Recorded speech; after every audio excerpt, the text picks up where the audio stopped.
Arrivé à Horeb, Élie entra dans une caverne où il passa la nuit.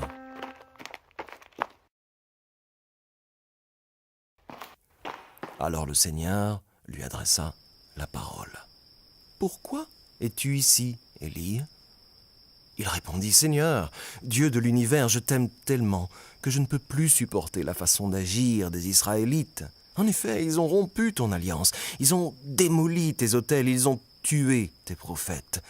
Je suis resté moi seul et ils cherchent à m'ôter la vie. » « Sors, lui dit le Seigneur, tu te tiendras sur la montagne devant moi, je vais passer. » Aussitôt, un grand vent souffla avec une violence telle qu'il fendait les montagnes et brisait les rochers devant le Seigneur.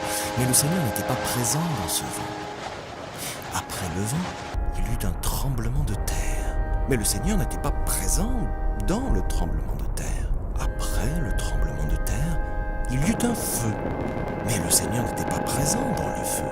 Après le feu, il y eut le bruit d'un léger souffle. Dès qu'Élie l'entendit, il se couvrit le visage avec son manteau.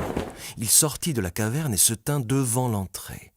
Il entendit de nouveau une voix qui disait « Pourquoi es-tu ici, Élie ?»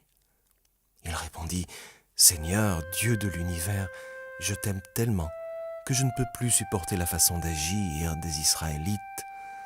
En effet, ils ont rompu ton alliance, ils ont démoli tes autels, ils ont tué tes prophètes. Je suis resté moi seul et ils cherchent à m'ôter la vie. » Mais le Seigneur lui dit, « Va, retourne par le même chemin à travers le désert et rends-toi à Damas.